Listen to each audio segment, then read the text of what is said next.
O que a psicologia descobriu sobre quem sofreu na infância vai muito além da dor visível. Durante muito tempo, acreditou-se que experiências difíceis nos primeiros anos de vida geravam apenas fragilidade, insegurança ou sofrimento emocional evidente. Mas estudos mais recentes mostram algo muito mais complexo. A infância não apenas machuca, ela molda silenciosamente a forma como o cérebro aprende a sobreviver. Muitas pessoas que passaram por ambientes instáveis, negligência emocional, medo constante ou ausência de segurança não cresceram quebradas, cresceram funcionais, responsáveis, fortes demais para a idade que tinham. E exatamente por isso, muitas nunca perceberam que estavam carregando padrões que não nasceram de escolha, mas de adaptação. A psicologia chama isso de estratégias de sobrevivência precoce. Quando uma criança não pode confiar totalmente no ambiente, o cérebro aprende a compensar. Ele se torna mais atento, mais cuidadoso, mais preparado para o inesperado.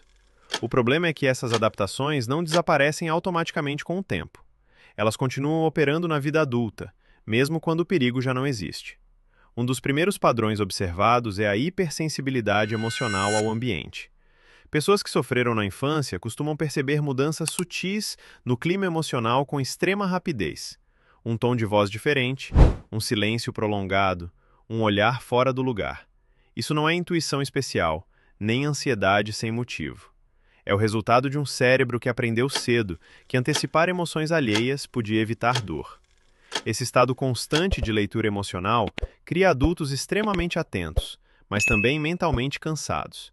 Eles raramente desligam. Mesmo em momentos de descanso, o cérebro continua escaneando o ambiente, buscando sinais de instabilidade. O corpo até tenta relaxar, mas a mente permanece alerta. Outro padrão frequente é a sensação de responsabilidade emocional pelos outros.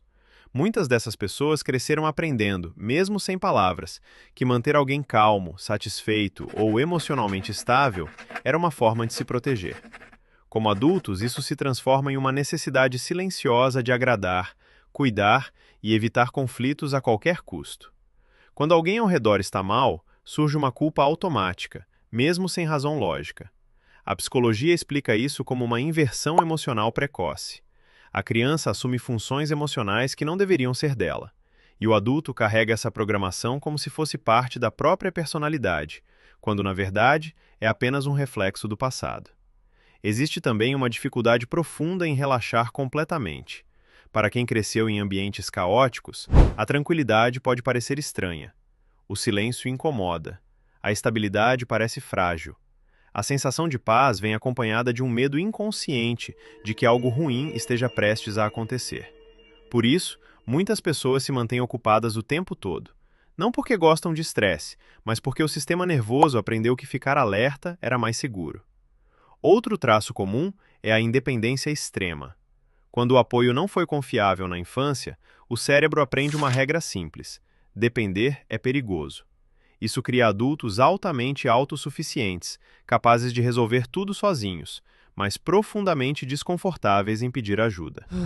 Essa independência costuma ser elogiada socialmente, mas por trás dela existe uma história de necessidade, não de escolha. Talvez um dos aspectos mais silenciosos seja a combinação entre empatia profunda e silêncio emocional. Pessoas que sofreram cedo costumam compreender a dor dos outros com facilidade. Elas escutam sem julgamento, percebem sofrimento não dito, sabem acolher. Mas raramente falam sobre si mesmas. Aprenderam que suas emoções eram ignoradas, inconvenientes ou perigosas. Então se tornaram fortes em silêncio. A psicologia é clara ao afirmar que esses padrões não definem quem você é. Eles explicam como você sobreviveu. O que um dia foi necessário para se proteger pode, na vida adulta, se tornar um peso invisível. Estratégias de sobrevivência não precisam ser mantidas para sempre. Crescer emocionalmente não significa negar o passado, mas reconhecer que o contexto mudou. Você não precisa continuar vivendo em modo de alerta. Não precisa carregar tudo sozinho.